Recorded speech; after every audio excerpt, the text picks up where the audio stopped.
തൻ്റെ രാജ്യത്തെക്കുറിച്ച് tour guide പിന്നെയും വാചാലയായി. But bamboo represent from Vietnamese culture, Vietnamese people, because bamboo in the past we use bamboo a lot to make the weapon, to make the fence, protect the village. Yes, and the first 4 years, bamboo tree only develop its roots deep into the ground, and after that, they develop so fast. Represent for our efforts, our preparation. Yes. In the past, we have very difficult situation fight with many countries in the world. But right now, we from our country independence, we develop and welcome many international guests like you to my country. So, in the day about Vietnam history. During the Vietnam War, at that time from 1954, our country divided in the middle. Two parts separate. The North follow communism and led by Ho Chi Minh leader, and the South of Vietnam here follow Republican and protected by the U.S. So that's why the North of Vietnamese citizen at that time. We don't want our country divide. We want our country become one. So that's why we fight with American soldier.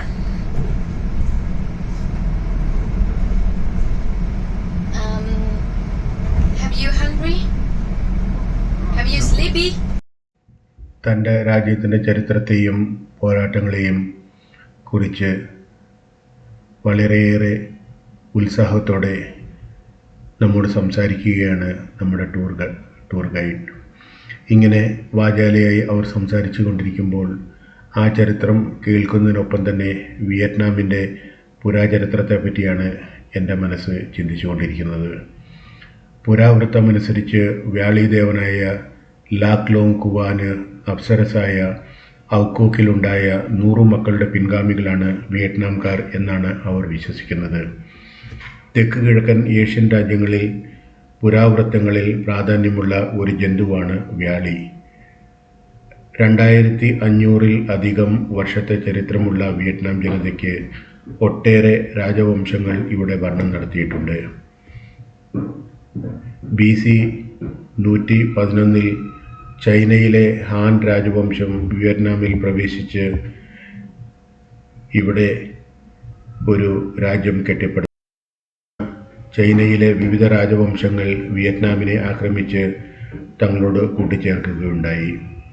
നൂറ്റാണ്ടുകൾ നീണ്ട Chinese വാഴ്ചയിൽ നിന്നും AD 939 Vietnam മോചിതമായി. വടക്കൻ വിയറ്റ്നാമിലെ back ദാങ് നദീ തീരത്ത് നടന്ന യുദ്ധത്തിൽ Enco ക്യുയൻ എന്ന പ്രഭുവാണ് ചൈനയെ തോൽപ്പിച്ചത്. പിന്നീട് ഒട്ടേറെ രാജവംശങ്ങളുടെ ഭരണത്തിലൂടെ വിയറ്റ്നാം കടന്നു പോവുകയുണ്ടായി. 13-ാം നൂറ്റാണ്ടിൽ മംഗോളിയക്കാർ ആക്രമിച്ചു. ദായ് വിയറ്റ് എന്നായിരുന്നു വിയറ്റ്നാമിൻ്റെ അന്നത്തെ പേര്.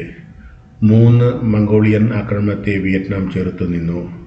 15-ാം നൂറ്റാണ്ടിൻ്റെ തുടക്കത്തിൽ ചൈനയിലെ മിങ് വംശം വിയറ്റ്നാമിൽ ആധിപത്യം സ്ഥാപിച്ചു. എന്നാൽ വർഷങ്ങൾ നീണ്ട ഒളിപ്പോരിലൂടെ വിയറ്റ്നാം അവരെ പുറത്താക്കി. 16-ാം നൂറ്റാണ്ടിൽ യൂറോപ്യന്മാർ വ്യാപാര ലക്ഷ്യവുമായി വിയറ്റ്നാമിലെത്തുമ്പോൾ അധികാരത്തിനു വേണ്ടി പരസ്പരം പൊരുതുന്ന യുദ്ധപ്രഭുക്കന്മാരുടെ നാടായിരുന്നു വിയറ്റ്നാം. 1802 എൻഗുയൻ ആജ് തൻ്റെ ആഭ്യന്തര യുദ്ധവിജയത്തിലൂടെ ഏകീകൃത ഒരു വിയറ്റ്നാം രൂപപ്പെടുത്തുകയുണ്ടായി. ഗിയാലോങ് എന്ന പേര് സ്വീകരിച്ചാണ് അദ്ദേഹം അധികാരത്തിലേറിയത്. എൻ ഗുനയൻ രാജവംശത്തിൻ്റെ ഭരണം 1945 ബാവോ ദായ് സ്ഥാനഭ്രഷ്ടനാക്കപ്പെടുന്നതുവരെ തുടരുകയുണ്ടായി.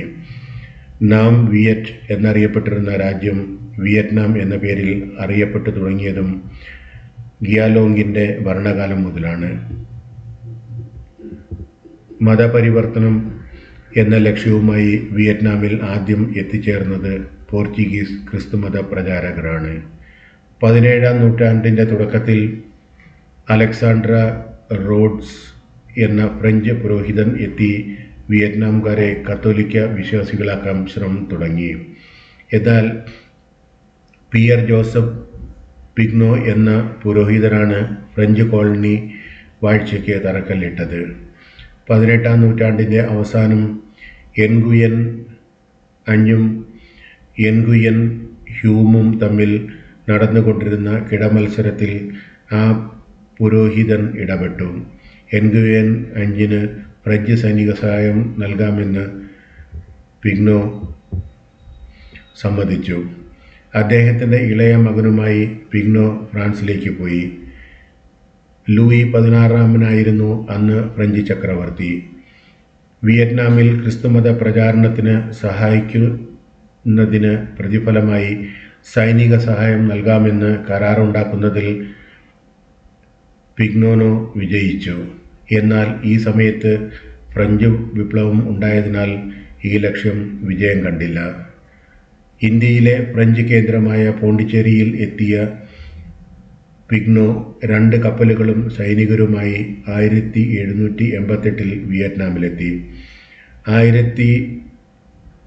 1799 പിഗ്നോ മരിക്കുമ്പോൾ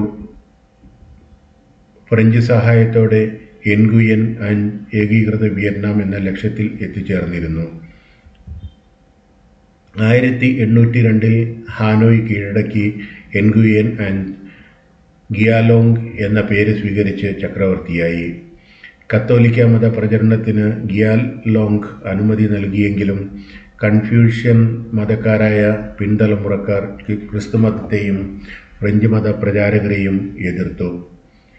മിങ് മാങ്, തുർദുക് തുടങ്ങിയ ചക്രവർത്തിമാരുടെ കാലത്ത് ക്രിസ്തുമതം സ്വീകരിച്ചവരും വിദേശികളും കൂട്ടക്കൊല ചെയ്യപ്പെടുകയുണ്ടായി. ഇത് യൂറോപ്യൻ കത്തോലിക്ക രാഷ്ട്രങ്ങളെ പ്രകോപിപ്പിച്ചു. നെപ്പോളിയൻ 3-ാമൻ ചക്രവർത്തിയുടെ ഉത്തരവ് പ്രകാരം 1858 ഓഗസ്റ്റ് മാസത്തിൽ ഫ്രഞ്ച് സൈന്യം വിയറ്റ്നാമിലെത്തി. നൂറ്റാണ്ടുകൾ നീണ്ട അധിനിവേശത്തിൻ്റെ തുടക്കമായിരുന്നു അത്. വിയറ്റ്നാമിൽ ആധിപത്യം നേടിയ ഫ്രാൻസ് വിയറ്റ്നാമിനെ 2ആയി വിഭജിച്ചു. ടോൻഗിനും വടക്കൻ വിയറ്റ്നാമിനും തെക്കൻ വിയറ്റ്നാമിനും ഇതോടൊപ്പം ഖമർ റിപ്പബ്ലിക് കംബോഡിയയെയും കൂട്ടിച്ചേർത്ത് അവർ 1887 ഒക്ടോബറിൽ ഫ്രഞ്ച് ഇൻഡോ ചൈന രൂപവൽക്കരിച്ചു. 1889 ലാവോസും അതിനോട് കൂട്ടിച്ചേർക്കപ്പെട്ടു. കമ്മ്യൂണിസ്റ്റ് ഡെമോക്രാറ്റിക് റിപ്പബ്ലിക് ഓഫ് വിയറ്റ്നാമും റിപ്പബ്ലിക് ഓഫ് വിയറ്റ്നാമും തമ്മിൽ നടന്ന ഒരു യുദ്ധമാണ് വിയറ്റ്നാം യുദ്ധം. വിയറ്റ്നാമിൻ്റെ ആഭ്യന്തര യുദ്ധം എന്നതിലുപരി അമേരിക്ക കമ്മ്യൂണിസ്റ്റ് ശക്തികൾക്കെതിരെ നടത്തിയ ഒരു യുദ്ധമായിരുന്നു ഇത്. 1959 മുതൽ 1975 വരെയുള്ള കാലയളവിലാണ് ഈ യുദ്ധം നടന്നത്. 2ാം ഇൻഡോ ചൈന യുദ്ധം, വിയറ്റ്നാം പ്രതിസന്ധി എന്നീ പേരുകളിലും ഇപ്പോഴത്തെ വിയറ്റ്നാമിൽ അമേരിക്കൻ യുദ്ധം എന്ന പേരിലും ഇത് അറിയപ്പെടുകയുണ്ടായി. യുദ്ധത്തിൽ കമ്മ്യൂണിസ്റ്റ് സഖ്യങ്ങൾ ഉത്തര വിയറ്റ്നാമിനെയും യുണൈറ്റഡ് സ്റ്റേറ്റ്സ് ദക്ഷിണ വിയറ്റ്നാമിനെയും പിന്തുണച്ചു. തെക്കൻ വിയറ്റ്നാം ആസ്ഥാനമാക്കി പ്രവർത്തിച്ച വിയറ്റ് കോങ് എന്ന കമ്മ്യൂണിസ്റ്റ് സൈന്യം ഈ പ്രദേശത്തെ കമ്മ്യൂണിസ്റ്റ് വിരുദ്ധ ശക്തികളോട് ഗറില്ല മുറയിൽ പോരാടി. വൻ സൈന്യത്തെ വിന്യസിച്ചുകൊണ്ട് പരമ്പരാഗത രീതിയിലുള്ള യുദ്ധരീതിയാണ് വടക്കൻ വിയറ്റ്നാം സ്വീകരിച്ചത്.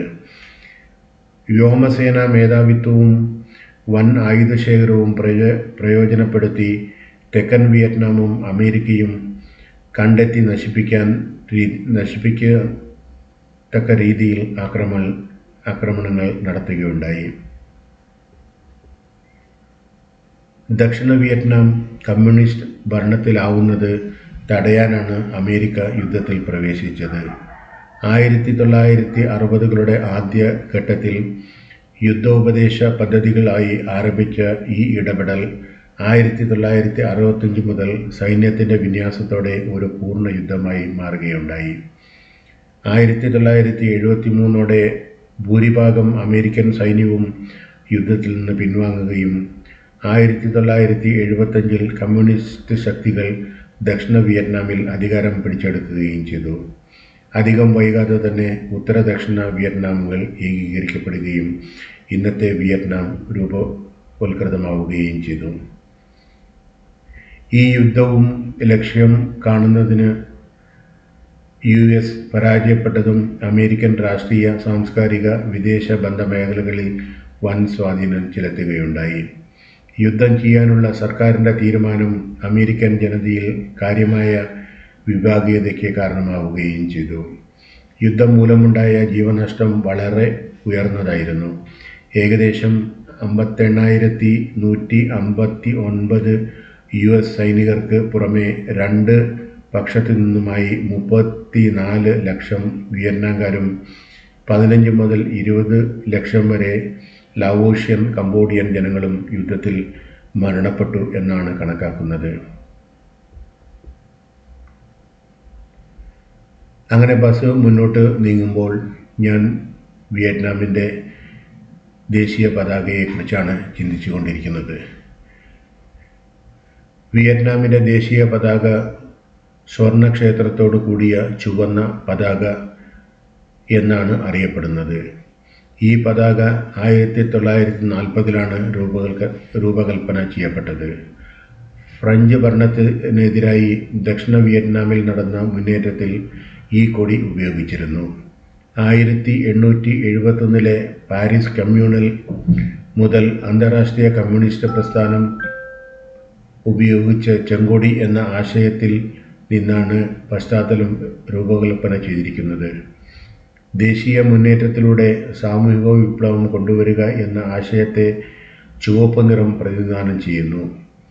5 കോണുകളുള്ള നക്ഷത്രം വിയറ്റ്നാം സമൂഹത്തിലെ 5 പ്രധാന വിഭാഗങ്ങളെ പ്രതിനിധീകരിക്കുന്നു. ബുദ്ധിജീവികൾ, കൃഷിക്കാർ, തൊഴിലാളികൾ, വ്യവസായികൾ, സൈനികർ എന്നിവരാണ് ആ 5 വിഭാഗങ്ങൾ.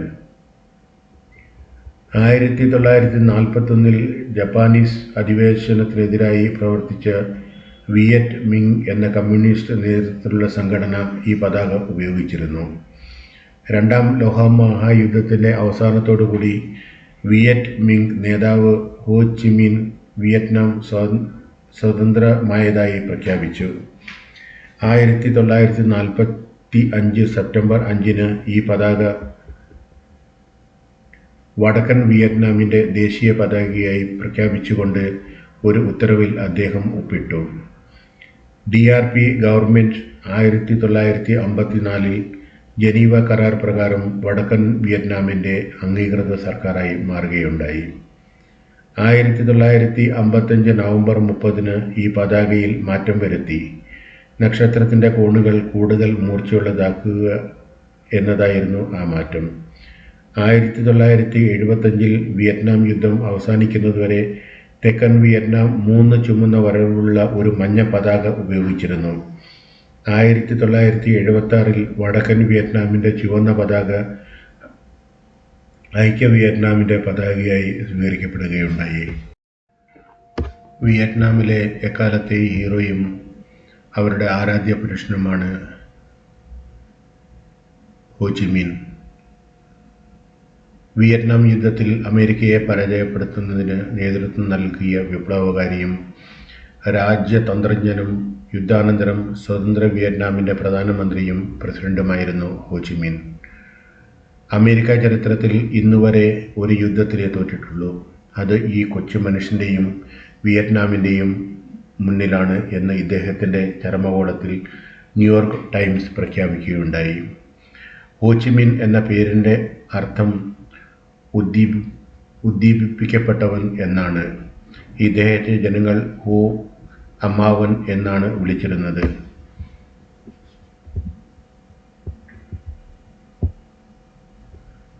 1941 മുതൽ വിയറ്റ്നാമിന് ഇൻഡിപെൻഡൻസ് മൂവ്മെൻറ്റ് നയിച്ചിരുന്നത് ഹോ ചി മിൻ ആണ്. ഇങ്ങനെ ചിന്തിച്ചു കൊണ്ടിരിക്കുമ്പോൾ നാം സഞ്ചരിക്കുന്ന ബസ് ഇപ്പോൾ നമുക്ക് താമസിക്കാൻ ഒരുക്കിയിരിക്കുന്ന ഹോട്ടലിനടുത്തേക്ക് എത്തിക്കൊണ്ടിരിക്കുകയാണ്. അപ്പോൾ ഇനി എന്താണ് ചെയ്യേണ്ടത് എന്ന ഗൈഡൻസുമായി നമ്മുടെ ടൂർ ഗൈഡ് വീണ്ടും എത്തുകയാണ്. About to reach your hotel in a few minutes, and in the big city, our bus just allow for our bus maximum stop 3 minutes. So that's why when we stop, can you go so fast? Take your luggage, and when you check in your room, immediately have breakfast because the breakfast is finished at 10 o'clock. And I will pick up you from the hotel 11 o'clock. Thank you so much. Thank you. So you can prepare your passport to